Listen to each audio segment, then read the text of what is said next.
The photograph sits on my desk at the Pentagon, framed in polished silver. In it, a 12-year-old boy stands alone outside a military recruitment office in downtown Phoenix, Arizona. His clothes are too small, his sneakers have holes, and his eyes hold a determination that shouldn't exist in someone so young. That boy was me, Marcus Sullivan, and at that moment I was making a promise that would change everything. Little did I know that the parents who had just abandoned me at a gas station would one day watch me receive the highest military honor in American history. I'd love to know which corner of the globe you're watching from, and if this story speaks to you, make sure to subscribe. Tomorrow's video is one you absolutely can't miss. The morning of my 16th birthday started like any other in the Sullivan household, with disappointment echoing through the thin walls of our trailer in Barstow, California. My father, Robert Sullivan, sat hunched over the kitchen table, nursing his third beer before 9 a.m., while my mother, Linda, chain-smoked cigarettes by the window, staring out at the desert landscape that seemed to mirror the emptiness in our lives. Another year older, another year of being stuck with our mistake, my father muttered, not bothering to look up from his beer. The words hit me like they always did, but I had learned long ago not to flinch. Linda turned from the window, her weathered face showing no emotion as she flicked ash into an overflowing tray. "Should have given him up when we had the chance," she said, her voice flat and detached. 16 years of wasted money, wasted time. I stood in the doorway of our cramped living room, my school backpack slung over one shoulder, watching this familiar scene play out. My parents had never hidden their regret about my existence. From as early as I could remember, they made it clear that I was an accident, an unwelcome burden that had derailed whatever plans they might have had for their lives. Robert Sullivan had once been a mechanic with dreams of opening his own shop. Those dreams had been traded for dead-end jobs and a growing collection of empty bottles. Linda had wanted to be a nurse, but teenage pregnancy and a shotgun wedding had redirected her path toward resentment and prescription pills. In their minds, I was the root cause of every failure, every missed opportunity, every moment of unhappiness in their lives. The trailer park where we lived was a collection of broken dreams and forgotten people. Rusted vehicles sat on cinder blocks, children played in dirt yards surrounded by chain-link fences, and the constant hum of air conditioning units fighting the desert heat created a soundtrack of desperation. Most of my neighbors were good people trying to make the best of difficult circumstances, but the Sullivan family was different. We were the ones everyone whispered about, the ones who had given up trying. School had always been my refuge. While other kids complained about homework and tests, I threw myself into every assignment, every project, every opportunity to learn something new. My teachers at Barstow High School noticed my dedication early on. Mrs. Patricia Henderson, my sophomore English teacher, was the first adult who ever told me I had potential. She stayed after school to help me with college prep courses, even though my parents made it clear they had no intention of supporting any educational pursuits beyond high school. "College is for rich kids and dreamers," Robert would say whenever the subject came up. "You need to get a job and start paying your way around here." But Mrs. Henderson saw something different in me. She recognized a hunger for knowledge and achievement that couldn't be satisfied by the limited expectations of my family. She introduced me to military history, lending me books about great generals and strategic victories. I devoured biographies of Patton, MacArthur, and Eisenhower, fascinated by how these men had risen from ordinary backgrounds to shape the course of history. It was during one of these after-school study sessions that Mrs. Henderson first mentioned the military academies. "With your grades and leadership potential, Marcus, you could qualify for West Point or the Naval Academy," she said, her eyes lighting up with possibilities I had never considered. "The military could be your path to something greater." The idea took root in my mind like a seed in fertile soil. That night, I researched everything I could about military service, academy requirements, and career paths for officers. For the first time in my life, I saw a future that didn't involve the trailer park, dead-end jobs, or the crushing weight of my parents' disappointment. My grades were already excellent, but I pushed myself even harder. I joined the junior ROTC program at school, where Colonel James Mitchell, a retired Army officer, became another crucial mentor. Colonel Mitchell had served 3 tours in Iraq and Afghanistan, and his stories of leadership under pressure captivated me. He taught me about honor, duty, and the responsibility that comes with wearing a uniform. "The military doesn't care where you come from, Sullivan," he told me during one of our training exercises. "It only cares about what you're willing to become." Under his guidance, I excelled in every aspect of the ROTC program. I learned drill formations, military protocol, and basic leadership principles. My fellow cadets elected me squad leader, then company commander. For the first time in my life, I was surrounded by people who respected me, who looked to me for guidance and decision-making. At home, however, my parents remained oblivious to my achievements. Parent-teacher conferences went unattended, awards ceremonies were ignored, and my growing collection of ribbons and certificates meant nothing to them.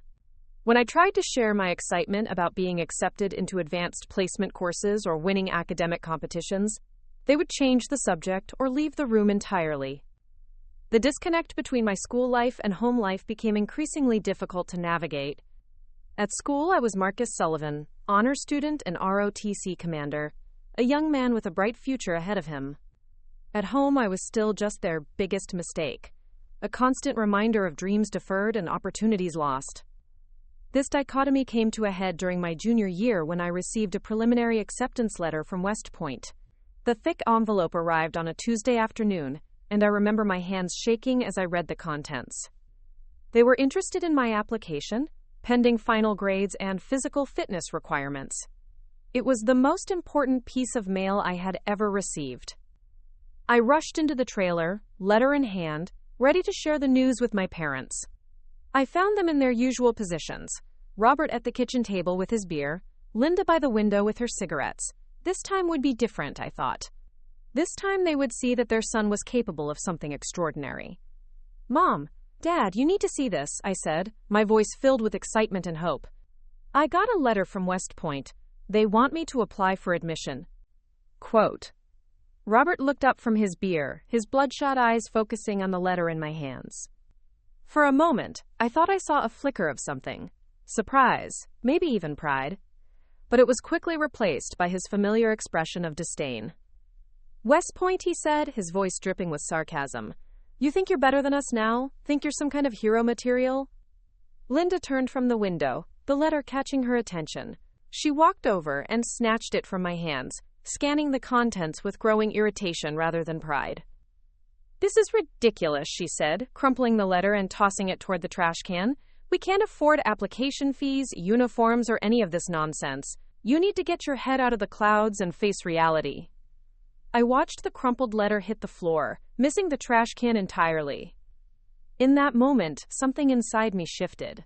The last threads of hope that my parents might someday be proud of me, might someday see me as something other than their biggest mistake, finally snapped. "Face reality?" I said, my voice steady despite the storm of emotions building inside me. "The reality is that I have a chance to do something with my life, a chance to serve my country and make a difference." Robert stood up from his chair, swaying slightly from the alcohol. "The only reality is that you're living in our house, eating our food, and costing us money we don't have. If you want to play soldier, you can do it somewhere else." Those words would prove to be more prophetic than any of us realized at the time. The next morning, I woke up before dawn and retrieved the crumpled West Point letter from where it had fallen. I smoothed out the wrinkles carefully, folding it into my wallet where it would stay for the next 18 months. That piece of paper became my talisman, a reminder of the future I was determined to build despite every obstacle in my path. Colonel Mitchell noticed the change in me immediately. During our Thursday morning ROTC meeting, he pulled me aside after the other cadets had left for their first period classes. "Something's different about you, Sullivan," he said, studying my face with the keen eye of a man who had led soldiers through combat. "You've got that look, the one soldiers get when they've made a decision that can't be unmade." I told him about the letter, about my parents' reaction, about the growing certainty that I would have to forge my own path without any support from home. Colonel Mitchell listened without interruption, nodding occasionally as I spoke. "The hardest battles are often fought before you ever put on a uniform," he said when I finished. "But that's what separates leaders from followers. The willingness to fight those battles alone if necessary." He helped me understand the application process for West Point, the physical fitness requirements, and the congressional nomination I would need to secure. More importantly, he introduced me to Captain Sarah Chen, a West Point graduate who worked as a recruiter for the military academies in our region. Captain Chen was everything I imagined a military officer should be: confident, articulate, and carrying herself with the kind of quiet authority that comes from years of service.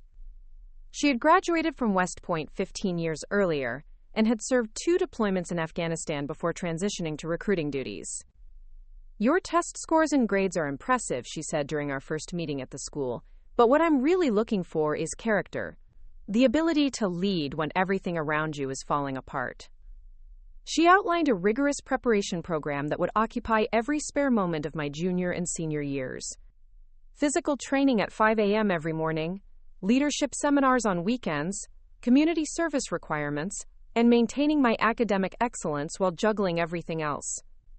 At home, the tension continued to escalate. My parents had noticed my early morning departures and late evening returns, and they didn't appreciate the disruption to their routine. Robert's drinking had increased, and Linda's pill consumption had become more frequent and obvious. "Where are you going every morning?" Linda demanded one day as I headed for the door at 4:45 a.m. This better not be more of that military nonsense. A lot of love and effort went into bringing this story to life. If you're enjoying it, we'd be so grateful if you'd subscribe to our channel. Now, back to where we left off. "I'm training," I said simply, not wanting to engage in another argument. "Training for what?" Robert appeared in the doorway, still wearing yesterday's clothes and reeking of alcohol. "You think you're going to be some kind of soldier? You can't even keep your room clean." The irony of that statement wasn't lost on me. My room was actually the cleanest space in our trailer, organized with military precision, and free of the clutter and filth that characterized the rest of our home. But pointing that out would only escalate the confrontation. Instead, I left for my morning run, a 5-mile circuit through the desert that had become my meditation time. Those early morning miles gave me clarity and strength, both physical and mental. As my feet pounded the pavement in the pre-dawn darkness, I would visualize my future. Graduation from West Point, commissioning as an officer, leading soldiers in service to something greater than myself. My academic performance reached new heights during this period. I maintained a 4.0 GPA while taking advanced placement courses in mathematics, science, and history. My SAT scores placed me in the top 5% nationally. Mrs. Henderson had become my unofficial college counselor, helping me navigate scholarship applications and essay requirements. "You're going to need financial aid for everything," she explained during one of our after-school sessions. "Application fees, testing costs, even the travel expenses for interviews. Have you talked to your parents about supporting these expenses?" I hadn't, because I already knew what their answer would be. Every dollar spent on my future was a dollar they couldn't spend on their own immediate needs and wants. The trailer park economy left no room for investment in tomorrow, when today was always a struggle.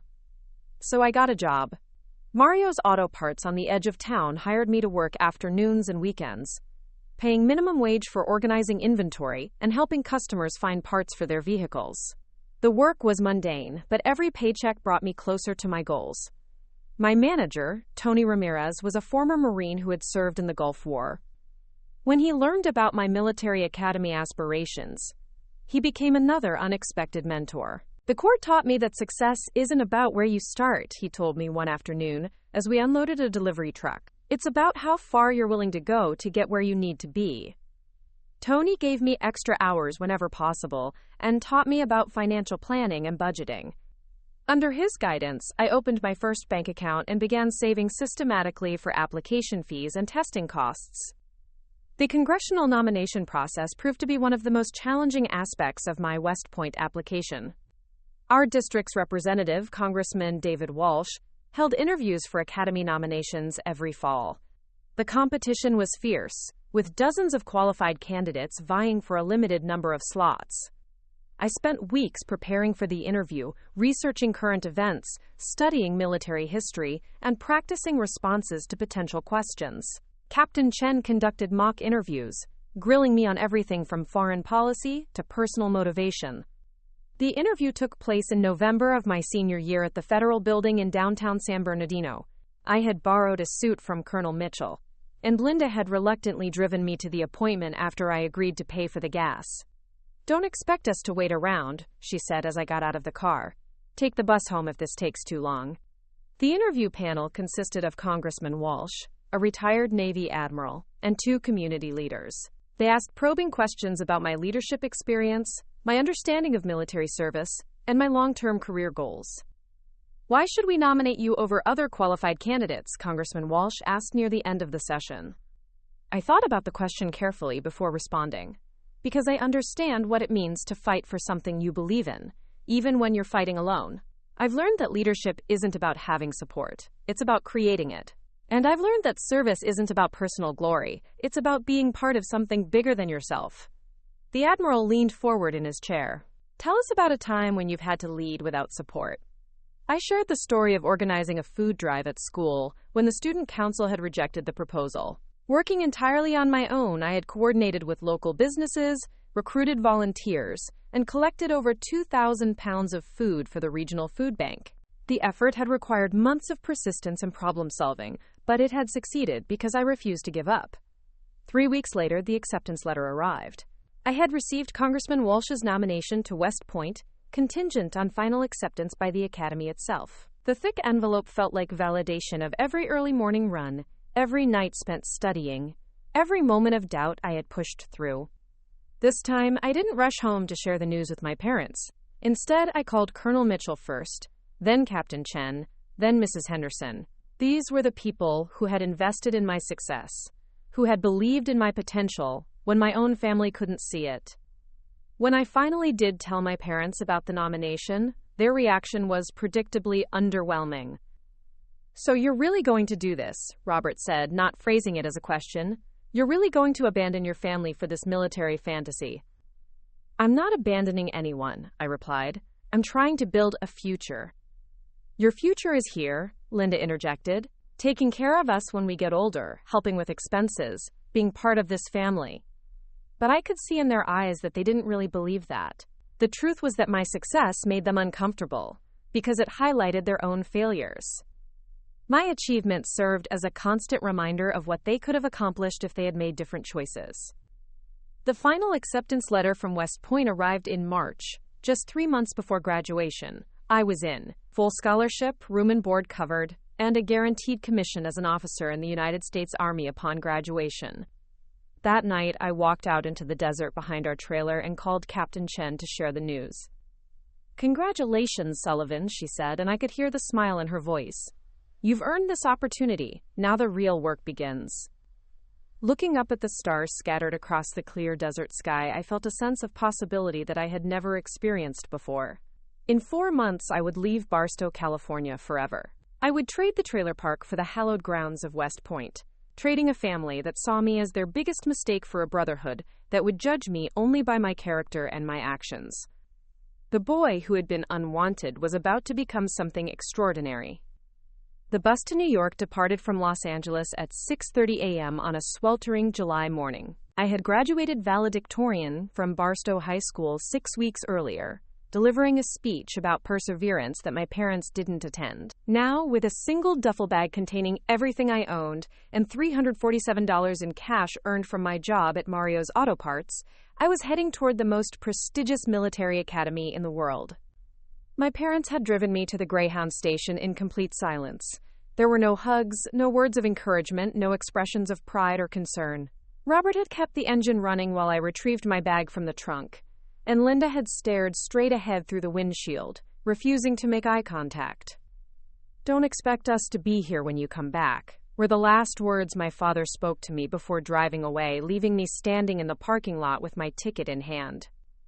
The 3-day bus journey across America gave me time to process the magnitude of what I was undertaking. West Point wasn't just a college, it was a complete transformation from civilian to soldier, from teenager to leader. I had read every book I could find about the academy, but nothing could truly prepare me for what lay ahead. Beast Barracks began the moment I stepped off the bus at the academy gates. The summer training program was designed to break down every preconceived notion about yourself and rebuild you according to military standards. For 6 weeks, we would be pushed beyond our physical and mental limits by upperclassmen who had endured the same process years earlier. Drop your bags and get in line! Staff Sergeant Williams, a combat veteran with 3 deployments under his belt, bellowed at our group of incoming cadets. From this moment forward, you belong to the United States Army. The first week was pure chaos. We learned to march in formation, to stand at attention for hours without moving, to respond to commands with instant obedience. The physical training was relentless. Dawn runs through the Hudson Valley, obstacle courses that left us covered in mud and sweat, boxing matches that taught us to fight through exhaustion and pain. But it was the mental challenges that separated those who would succeed from those who would quit. Upperclassmen would corner us at random moments, demanding we recite military knowledge while performing push-ups or holding heavy rifles above our heads. The pressure was constant and unforgiving. My roommate, David Park from Seattle, broke down during the second week. I found him crying in our barracks room after a particularly brutal day of training. "I can't do this anymore," he whispered, his hands shaking as he held a letter from home. "My parents want me to come back.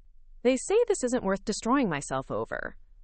I thought about my own parents, who hadn't sent a single letter or made a single phone call since I'd left California. There would be no rescue coming from Barstow, no safety net to catch me if I failed. This made me different from many of my classmates, whose families supported their decision to attend West Point, even when the training became overwhelming. "Your parents love you enough to want you back," I told David, "but you came here for a reason. Don't let 6 weeks of pain erase 4 years of dreams." David stayed, and we both made it through Beast Barracks. The experience had forged bonds between us and our fellow cadets that would last throughout our time at the academy. We had proven to ourselves and to our instructors that we possessed the mental toughness required to become officers. The academic year that followed was equally demanding, but in different ways. West Point's curriculum was designed to create well-rounded leaders capable of thinking critically under pressure. Engineering, mathematics, history, philosophy, economics. We studied everything from nuclear physics to military ethics. My academic performance was exceptional from the beginning. The study habits I had developed in high school, combined with the discipline instilled during Beast Barracks, allowed me to excel in every subject. I earned a perfect 4.0 GPA during my first semester, placing me in the top 5% of my class. But grades were only one measure of success at West Point. Leadership development was equally important, and this was where I began to distinguish myself from my peers. During our first-year leadership exercises, I was consistently chosen by my classmates to lead various projects and missions. Major Rebecca Thompson, our military psychology instructor, noticed my natural ability to inspire confidence in others. She pulled me aside after a particularly challenging group exercise, where I had successfully coordinated a team of 12 cadets through a complex problem-solving scenario. "You have something special, Sullivan," she said. "Most people can learn to follow orders, and some can learn to give them. But very few can make others want to follow them willingly. That's a gift that can't be taught." Quote. Major Thompson became another crucial mentor during my time at West Point. She had served as an intelligence officer in Iraq, where she had been responsible for analyzing enemy movements and advising commanders on tactical decisions. Her insights into leadership under combat conditions were invaluable. "Real leadership is tested when everything goes wrong," she explained during one of our private mentoring sessions. "When your plans fail, when your equipment breaks, when your soldiers are scared and looking to you for answers you don't have. That's when you discover what kind of officer you really are." My second year at West Point brought new challenges and responsibilities. I was selected as a squad leader, responsible for the training and development of 12 younger cadets. This position required me to balance academic excellence with military duties and leadership development.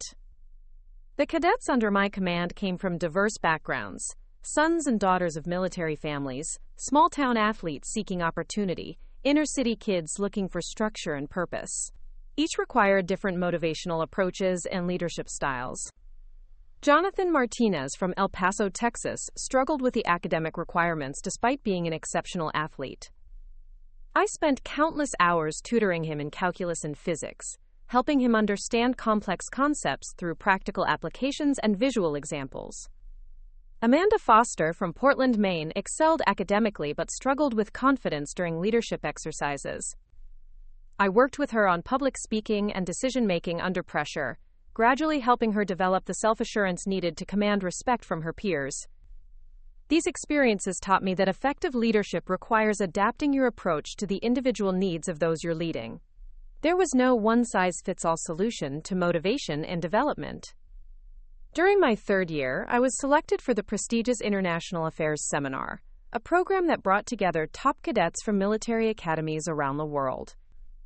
We spent 3 weeks at the Pentagon, attending briefings with senior military officials and participating in strategic planning exercises. It was during this seminar that I first met General Patricia Hayes, the highest-ranking female officer in the Army at that time. She had risen through the ranks during the wars in Iraq and Afghanistan, earning respect through her tactical brilliance and unwavering commitment to her soldiers. "I've been watching your progress, Cadet Sullivan," she said during a reception at the Pentagon Officers Club. "Your instructors speak very highly of your potential. Have you given thought to your branch selection after graduation?" Branch selection was the process by which graduating cadets chose their specific career fields within the Army: infantry, armor, aviation, intelligence, or various support specialties. I had been considering infantry, drawn by the direct leadership opportunities and combat mission. "I'm leaning toward infantry, ma'am," I replied. "I want to lead soldiers in the most challenging environments possible." General Hayes smiled.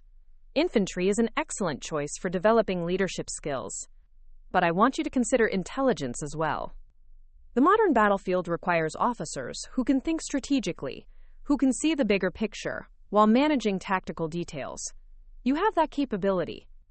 Her words planted a seed that would influence my career trajectory in ways I couldn't imagine at the time. Intelligence work would eventually provide me with insights into global strategy and military planning that would prove invaluable as I advanced through the ranks. My final year at West Point was marked by increasing responsibilities and recognition. I was selected as the brigade commander for the entire Corps of Cadets, a position held by only the most exceptional graduating seniors.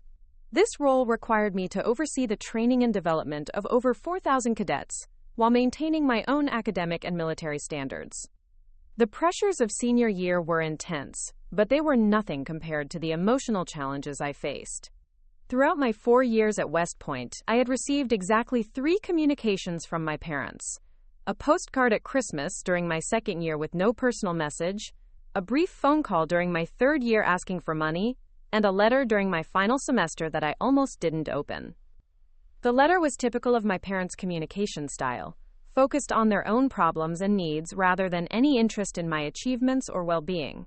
They complained about financial difficulties, health problems, and their disappointment that I hadn't sent money home during my time at the academy. What they didn't understand was that cadets received only a small monthly allowance, most of which went toward required equipment, books, and personal expenses. The idea that I would have extra money to send home was absurd, but it was characteristic of their inability to understand the reality of my situation.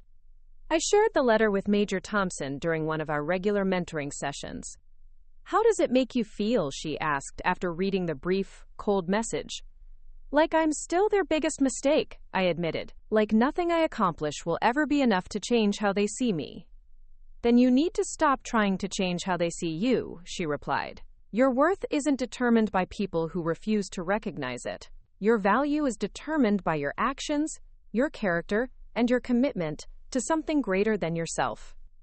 Those words carried me through graduation day, when I walked across the stage to receive my diploma and commission as a second lieutenant in the United States Army. My parents weren't in the audience, but Colonel Mitchell had driven from California to attend the ceremony. Mrs. Henderson had flown in from Barstow, and Captain Chen had come from her new assignment in Colorado.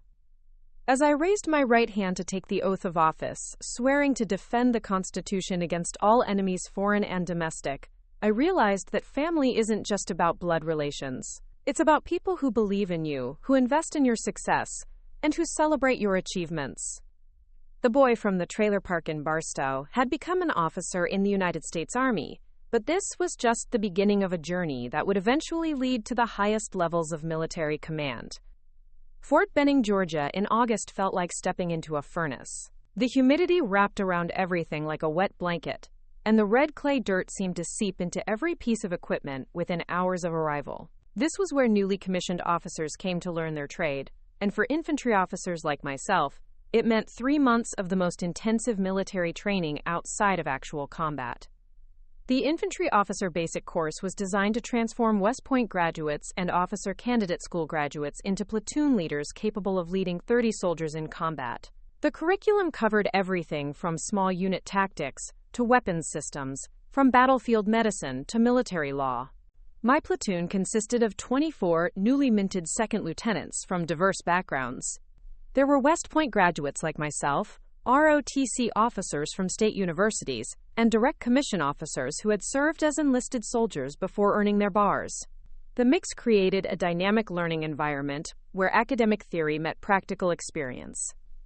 Lieutenant Colonel James Parker, our primary instructor, had served 4 combat tours in Afghanistan and carried himself with the quiet confidence of a warrior who had seen the worst of human conflict and emerged stronger. On our first day, he addressed our class with words that would stay with me throughout my career. Gentlemen and ladies, in 6 months you'll be responsible for the lives of American soldiers in combat. They won't care about your college GPA or your physical fitness scores. They'll care about whether you can make the right decisions when bullets are flying and people are dying. Everything we do here is designed to prepare you for that moment. The training was relentless and unforgiving. We spent weeks learning to call in artillery fire, to coordinate air support, to navigate by compass through dense forests at night. We studied enemy tactics, urban warfare, and counterinsurgency operations. Most importantly, we learned to lead under the kind of stress that reveals a person's true character. During a particularly challenging exercise in the 3rd week, my squad was tasked with capturing a fortified position defended by opposing forces played by experienced sergeants. The scenario was designed to test our ability to adapt when initial plans failed. My first assault was repelled with heavy simulated casualties. My second attempt resulted in my entire squad being declared killed by the exercise controllers. As I sat in the Georgia heat, covered in sweat and red dirt, watching other platoons succeed where I had failed, I felt the familiar weight of self-doubt. Sergeant First Class Rodriguez, one of the instructor cadre, approached me during the exercise debrief. "What went wrong out there, Lieutenant?" he asked, his tone neutral but probing. "I relied too heavily on the initial plan," I admitted. "When it didn't work, I didn't adapt quickly enough to changing conditions." "And what does that tell you about leadership?" I thought about the question carefully. That planning is important, but flexibility is essential. A leader who can't adapt to unexpected circumstances will get people killed. Sergeant Rodriguez nodded approvingly. "Remember that lesson, Lieutenant. The enemy gets a vote in every battle, and they rarely do what you expect them to do." This experience taught me a crucial lesson about leadership that would serve me throughout my career. The ability to remain calm under pressure and make quick decisions based on incomplete information was more valuable than perfect planning. My performance during the remaining exercises improved dramatically. I learned to trust my instincts, to delegate effectively to my subordinate leaders, and to maintain situational awareness even in chaotic environments. By the end of the course, I had earned the respect of both my peers and the instructor cadre. Upon graduation from Fort Benning, I received my first assignment, platoon leader with the 1st Infantry Division at Fort Riley, Kansas. The Big Red One was one of the Army's most storied units, with a combat history stretching back to World War I. Being assigned to such a prestigious division was both an honor and a challenge. My platoon consisted of 30 soldiers ranging in age from 18 to 35. With experience levels from fresh recruits to combat veterans with multiple deployments. Staff Sergeant Michael Chen, my platoon sergeant, had served 3 tours in Iraq and possessed the kind of practical knowledge that couldn't be learned in any school. "Lieutenant," he said during our first private meeting, These soldiers have heard every speech about leadership and motivation that exists. What they care about is whether you'll take care of them and whether you know what you're doing when things get serious. Chen became my most valuable teacher during those early months as a platoon leader. He taught me the difference between being an officer and being a leader, between giving orders and earning respect. Under his guidance, I learned to balance the welfare of my soldiers with the demands of military discipline. My first real test came during a major training exercise at the National Training Center in California's Mojave Desert. The NTC was designed to simulate combat conditions as realistically as possible, complete with an opposing force that used actual enemy tactics and equipment. For 2 weeks, my platoon operated in an environment that replicated the challenges of modern warfare. We faced improvised explosive devices, sniper attacks, and complex ambushes designed to test our tactical proficiency and leadership under stress. During the final battle of the exercise, my platoon was tasked with clearing a fortified village defended by the opposing force. The mission required coordination between multiple units, precise timing, and the ability to adapt to rapidly changing battlefield conditions. As we approached the objective, my lead squad triggered a complex ambush that immediately resulted in several simulated casualties. The carefully planned assault quickly devolved into a confused firefight with enemy forces occupying positions we hadn't anticipated. This was the moment Sergeant Rodriguez had warned me about, when the plan falls apart and leadership becomes about making instant decisions with incomplete information. I could hear the voices of my squad leaders over the radio, reporting enemy positions and requesting instructions. Instead of panic, I felt a strange sense of clarity. The months of training, the lessons learned through failure, and the trust I had built with my soldiers all came together in that moment. I quickly assessed the situation, identified alternative approaches, and began issuing new orders. Second squad, suppress that machine gun position on the left. Third squad, flank right and get behind that building. First squad, provide covering fire and prepare to advance on my signal. The revised plan worked. My platoon successfully cleared the objective with minimal casualties, earning praise from the exercise controllers and observers. More importantly, I had proven to myself and to my soldiers that I could lead effectively under combat conditions.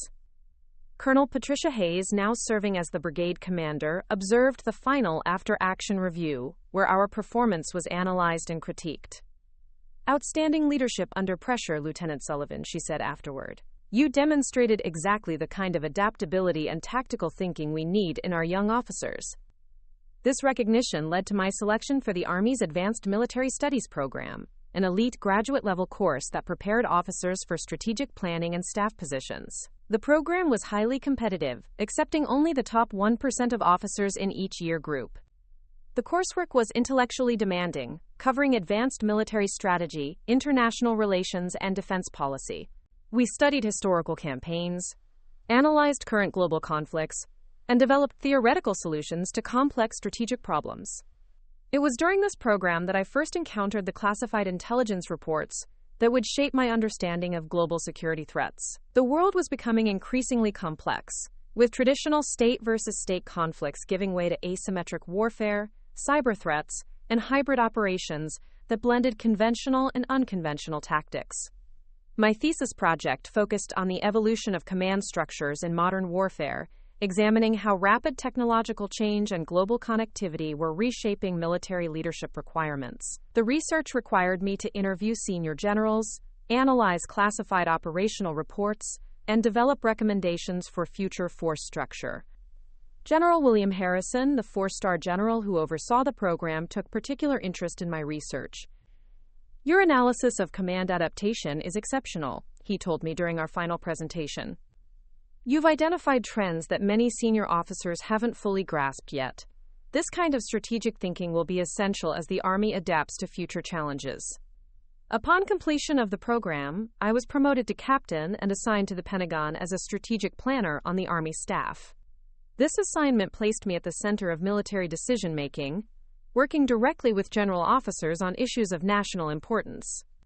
My office was located in the E-Ring, the outer corridor of the Pentagon where the Army's senior leadership worked. Every day, I walked past the offices of generals, whose decisions affected thousands of soldiers and billions of dollars in defense spending. The work was intellectually stimulating but also sobering. I had access to intelligence reports that revealed the full scope of global security challenges facing the United States. From terrorist networks operating across multiple continents to state-sponsored cyber attacks targeting critical infrastructure, the threats were more complex and dangerous than most Americans realized. My direct supervisor, Brigadier General Lisa Martinez, had served as a battalion commander in Iraq and possessed both combat experience and strategic insight. She assigned me to work on a classified project examining the Army's readiness for future conflicts. The nature of warfare is changing faster than our institutions can adapt, she explained during one of our weekly briefings. We need officers who can think beyond current doctrine and imagine what conflicts might look like 10 or 20 years from now. This project required me to coordinate with intelligence agencies, defense contractors, and academic institutions to assess emerging threats and technological capabilities. The work was fascinating and provided me with insights into military planning at the highest levels. It was during this assignment that I received the first communication from my parents in over 3 years. The letter arrived at my Pentagon office, forwarded through multiple military mail systems from my original address at Fort Riley. The message was brief and typically focused on their own needs rather than any interest in my career or achievements. They had heard through relatives that I was stationed in Washington, D.C., and wondered if I could help them with a financial problem they were facing. I stared at the letter for a long time, trying to decide how to respond. Part of me wanted to ignore it completely, to maintain the distance that had developed between us over the years. But another part remembered the lonely boy, who had once desperately wanted his parents' approval and recognition. I decided to call them that evening from my apartment in Arlington, Virginia. The conversation was awkward and stilted, filled with long pauses and careful politeness. They asked about my job in vague terms, clearly not understanding what I did or why it might be important. I asked about their health and their situation in Barstow, receiving answers that revealed little had changed in their lives. When they finally brought up their financial request, money to help with medical bills and overdue rent, I found myself agreeing to help despite my better judgment. It wasn't about the money, which I could afford on my captain's salary. It was about proving to myself that I had risen above the resentment and anger that had defined my relationship with them for so many years. After I hung up the phone, I realized that my parents would probably never understand what I had become or appreciate the path I had chosen. But that was their limitation, not mine. I had found my purpose and my place in the world, regardless of their recognition or approval. The young officer who had once been called his parents' biggest mistake was now helping to shape the strategic direction of the United States Army, and this was only the beginning of a journey that would eventually lead to the highest levels of military command. The secure briefing room in the Pentagon's basement hummed with the quiet intensity of classified work. Maps covered every wall, displaying global hotspots where American interests were at stake. Red pins marked active conflicts, yellow pins indicated developing threats, and green pins showed strategic partnerships that required careful maintenance. It was here, in September of my 3rd year as a Pentagon staff officer, that I first learned about Operation Desert Shield, a classified mission that would test everything I had learned about leadership, strategy, and decision-making under pressure. General Martinez had summoned me to an emergency briefing at 0500 hours, along with a select group of staff officers from across the joint services. The situation was dire. Intelligence indicated that a terrorist network had acquired portable surface-to-air missiles and was planning to use them against civilian aircraft departing from major international airports. Ladies and gentlemen, General Martinez began, her voice grave with the weight of responsibility. We have 72 hours to neutralize this threat before it becomes operational. Captain Sullivan, your analysis of asymmetric warfare tactics makes you the lead planner for this operation.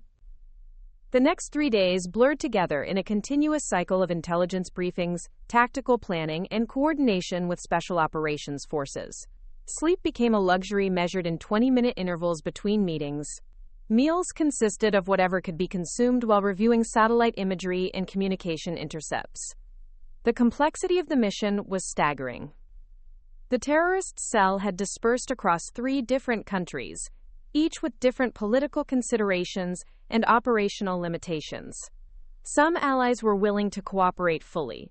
Others demanded strict parameters on American activities within their borders, and one nation was actively hostile to any U.S. military presence.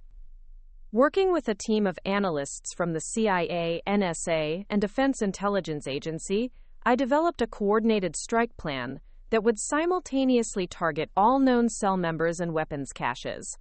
The operation required perfect timing, flawless intelligence, and the kind of interagency cooperation that was often more theoretical than practical.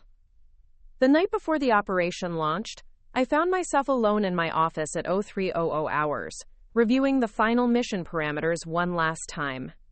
Every detail had been checked and double-checked, but the weight of responsibility was overwhelming. If we failed, innocent civilians would die. If we succeeded but used excessive force, the political ramifications could damage crucial international relationships. My secure phone rang, interrupting my thoughts. The caller ID showed it was General Harrison, now serving as the Vice Chief of Staff of the Army. "Sullivan, I wanted you to know that the Secretary of Defense is personally monitoring this operation," he said without preamble. "Your planning work has impressed everyone at the highest levels. How are you holding up?" "Focused on the mission, sir," I replied. "The team has done exceptional work. I'm confident in our plan." "I know you are," General Harrison said, "but I also know what it's like to carry this kind of responsibility. Remember that you've prepared for this moment your entire career. Trust your training and trust your instincts." Operation Desert Shield launched at 0400 hours, across 3 time zones. Special operations teams simultaneously struck targets in Morocco, Turkey, and Romania, while intelligence assets monitored communications to track any cell members who might escape the initial assault. I spent the next 18 hours in the Pentagon's Operations Center, monitoring real-time feeds from the field and coordinating with military commanders across the globe. Every few minutes brought new information: successful captures, weapons seized, intelligence discovered that led to additional targets. The operation was a complete success. All known cell members were captured or killed, the surface-to-air missiles were secured, and no American personnel were lost during the mission. Most importantly, the terrorist plot was disrupted without any loss of civilian life. In the aftermath, I was summoned to a private meeting with the Secretary of Defense himself. Secretary Robert Chen had served as a Marine general before taking the civilian leadership role, and his reputation for demanding excellence was legendary throughout the Pentagon. "Captain Sullivan," he said as I entered his office, "your operational planning for Desert Shield was exceptional. The precision and coordination required to pull off that mission speaks to strategic thinking at a level well beyond your rank." He offered me a choice that would define the next phase of my career: immediate promotion to major and assignment to the Army War College, or transfer to the Defense Department's Special Operations Command with expanded responsibilities for counterterrorism planning. I chose the War College, recognizing that advanced strategic education would provide me with the broad perspective needed for senior leadership positions. The Army War College in Carlisle, Pennsylvania, was where the military's brightest officers came to study the art and science of warfare at the highest levels. The curriculum was intellectually demanding, covering everything from ancient military philosophy to cutting-edge defense technology. We studied the campaigns of Alexander the Great and Napoleon, analyzed the strategic decisions of World War II, and gamed out potential future conflicts involving emerging superpowers. My classmates were remarkable individuals, decorated combat veterans, brilliant strategists, and innovative thinkers who would go on to lead major military commands. The discussions that took place in seminars and over dinner in the Officers' Club were the kind of intellectual exchanges that shaped military doctrine for decades to come. During my time at the War College, I developed my theory of adaptive command, which would later become influential in military leadership circles. The concept centered on the idea that modern warfare required commanders who could seamlessly transition between different leadership styles depending on rapidly changing circumstances. Traditional military doctrine emphasized hierarchy and standardized procedures, which worked well in conventional conflicts with clearly defined enemies and objectives. But asymmetric warfare, cyber operations, and hybrid threats required a more flexible approach to command and control. My thesis on adaptive command caught the attention of the academic faculty and visiting scholars from think tanks across Washington. Dr. Elizabeth Warren, a former State Department official who taught courses on strategic planning, became a mentor and advocate for my ideas. Your concept of adaptive leadership addresses a critical gap in current military thinking, she told me during one of our regular discussions. The military's emphasis on standardized procedures and rigid hierarchy made sense when conflicts were predictable and enemies fought conventionally. But modern threats require leaders who can think and act more like entrepreneurs than traditional commanders. This academic work led to my selection for a fellowship at the Council on Foreign Relations in New York City, where I spent 6 months studying the intersection of military strategy and international diplomacy. The experience exposed me to perspectives from across the government, academia, and private sector. It was during this fellowship that I first met Ambassador Sarah Mitchell, a career diplomat who had served in some of the world's most challenging posts. She had negotiated ceasefire agreements in Africa, managed humanitarian crises in Southeast Asia, and worked to prevent nuclear proliferation in the Middle East. Military force is often necessary, she explained during a seminar on crisis management, but it's rarely sufficient by itself. The most successful military operations are those that are integrated with diplomatic, economic, and informational strategies designed to achieve long-term political objectives. This perspective would prove invaluable as I advanced to positions where military decisions had far-reaching political and diplomatic consequences. Understanding the broader context of military action, not just the tactical and operational details, became a hallmark of my leadership style. Upon completion of my fellowship, I was promoted to lieutenant colonel and given command of a battalion in the 82nd Airborne Division at Fort Bragg, North Carolina. Command of a battalion was a significant milestone. I was now responsible for over 600 soldiers and millions of dollars in equipment. The 82nd Airborne was the Army's rapid deployment force, capable of deploying anywhere in the world within 18 hours of notification. My soldiers were among the most highly trained in the military, but they were also among the most likely to see combat if international crises erupted. My command philosophy was built on the principles I had developed over years of study and experience: clear communication, delegation of authority to competent subordinates, and the flexibility to adapt to changing circumstances. I invested heavily in the professional development of my officers and non-commissioned officers, recognizing that a battalion's effectiveness depended on the quality of its leadership at every level. This investment paid dividends when we received deployment orders to Chad, where a humanitarian crisis threatened to destabilize the entire region. Ethnic violence had displaced hundreds of thousands of civilians, and international relief organizations were struggling to provide basic necessities in the face of continued fighting between government forces and rebel groups. My battalion's mission was to secure key transportation routes, protect relief operations, and maintain stability in areas under international control. The operation required us to work closely with United Nations peacekeepers, aid organizations, and local authorities whose interests didn't always align with our objectives. The deployment lasted 8 months and tested every aspect of my leadership abilities. We faced daily challenges that weren't covered in any manual or training exercise: negotiating with tribal leaders who had been fighting for generations, coordinating with international partners who operated under different rules of engagement, and making split-second decisions that could escalate or de-escalate volatile situations. One incident in particular demonstrated the complexity of modern military operations. A convoy carrying medical supplies for refugee camps came under attack by an unknown group near the town of Mundu. My quick reaction force responded immediately, but when we arrived at the scene, we discovered that the attackers had used children as human shields during their escape. The tactical situation was clear. We could pursue and likely capture the attackers, but the political and humanitarian implications were enormous. Any action that resulted in civilian casualties, especially involving children, would have devastating consequences for the entire peacekeeping mission.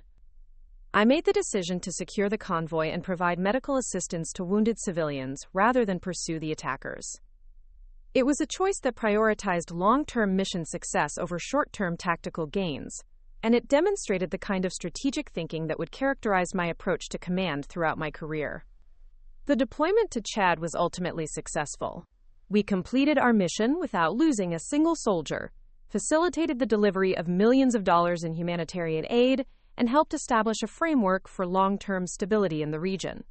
My leadership during the deployment earned recognition from both military and civilian officials involved in the operation. More importantly, the experience taught me that effective military leadership in the modern world required understanding far more than just tactics and strategy. It required cultural sensitivity, diplomatic awareness, and the ability to see connections between local actions and global consequences. As I prepared to return to Fort Bragg, I received notification of my next assignment: student at the National War College in Washington, D.C., followed by promotion to colonel, and assignment to U.S. Central Command Headquarters in Tampa, Florida. The trajectory of my career was accelerating, carrying me toward levels of responsibility I had once only imagined. The boy who had been rejected by his parents was becoming a leader trusted by his nation, with increasingly important missions and decisions that would shape the future of American military power. The Situation Room at U.S. Central Command buzzed with controlled urgency as satellite feeds displayed real-time imagery from 3 different continents. As a newly promoted brigadier general at age 34, I was the youngest flag officer in the room, but my voice carried equal weight as we faced the most complex security crisis in decades. A coordinated cyber attack had crippled critical infrastructure across multiple allied nations, while simultaneously rogue state actors launched conventional assaults on strategic choke points controlling global energy supplies. The attacks were sophisticated, multi-layered, and designed to overwhelm traditional military response capabilities. General Sullivan, Admiral Catherine Brooks, the CENTCOM commander, addressed me directly. Your assessment of the threat correlation. I studied the displays showing attack patterns, timing sequences, and target selections. The signature was unmistakable. This wasn't random terrorism or opportunistic aggression. Someone had orchestrated a comprehensive strategy designed to test the limits of American military response capabilities. Ma'am, we're looking at a coordinated probe of our adaptive command structures, I replied. The attackers are specifically targeting scenarios that require rapid transitions between conventional and unconventional response protocols. They're testing whether our command systems can maintain effectiveness when forced to operate across multiple domains simultaneously. This analysis proved correct as the crisis escalated over the following weeks. Traditional military responses were insufficient because the threats spanned cyber warfare, conventional forces, terrorist networks, and economic manipulation. Success required exactly the kind of adaptive leadership I had theorized about years earlier. My promotion to Major General came with assignment as director of the newly created Multi-Domain Operations Center, a joint command responsible for coordinating responses to hybrid threats that couldn't be addressed by any single service or traditional command structure. The position thrust me into the highest levels of national security decision-making at an unprecedented age. I briefed the Secretary of Defense weekly, participated in National Security Council meetings, and worked directly with intelligence agency directors on operations that would never appear in public records. But the most significant moment came during a classified briefing, when terrorist organizations simultaneously threatened major population centers in New York, London, and Tokyo, using previously unknown weapons technology. The complexity of the threat required instant coordination between American, British, and Japanese forces, while managing intelligence sharing, political sensitivities, and operational security. I developed and executed a response plan that neutralized all 3 threats within 6 hours, while maintaining complete operational security. The success required seamless integration of special operations forces, cyber warfare capabilities, intelligence assets, and diplomatic negotiations conducted at the highest levels of government. The operation's success led to my promotion to Lieutenant General at age 36, making me the youngest 3-star general in modern American military history. More significantly, it earned me recognition as the architect of modern multi-domain warfare doctrine. My promotion ceremony took place in the Pentagon's Hall of Heroes, attended by the Joint Chiefs of Staff, senior civilian officials, and military leaders from allied nations. As I stood before the assembled dignitaries, I thought about the journey that had brought me to this moment, from the trailer park in Barstow to the highest levels of military command. After the ceremony, I was approached by General Harrison, now serving as chairman of the Joint Chiefs of Staff. "Marcus," he said, using my first name for the first time, "there's something I need to discuss with you privately." In his office overlooking the Potomac River, General Harrison outlined a proposal that would define the final phase of my military career. The President is creating a new position, Supreme Commander of Global Operations, with authority over all military activities worldwide.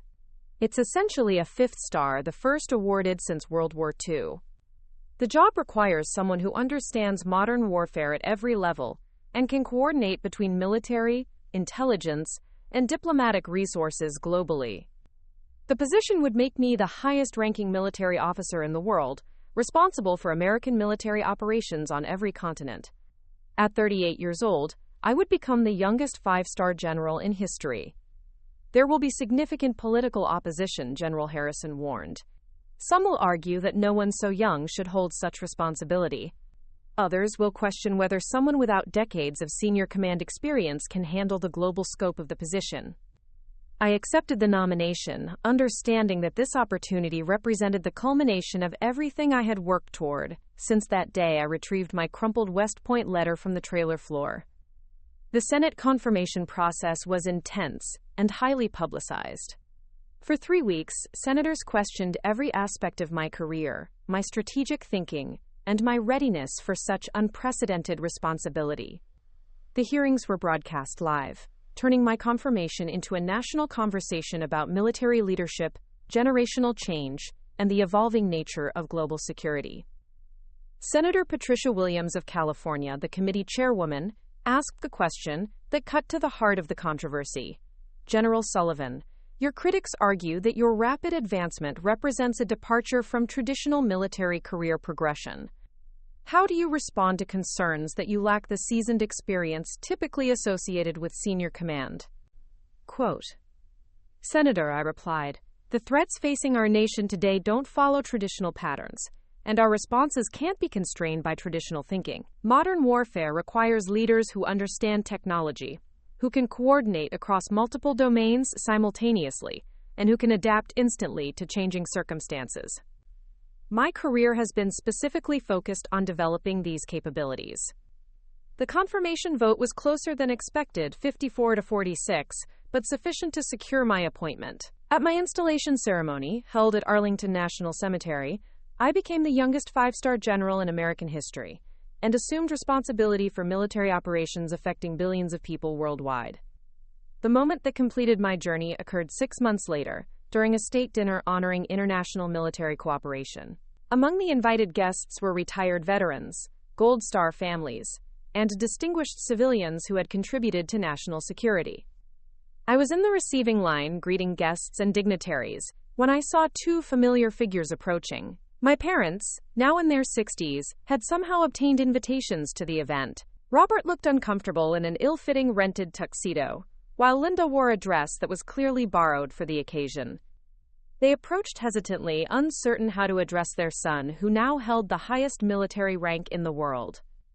"Marcus," my father said, his voice barely above a whisper, we saw you on television. We wanted to..."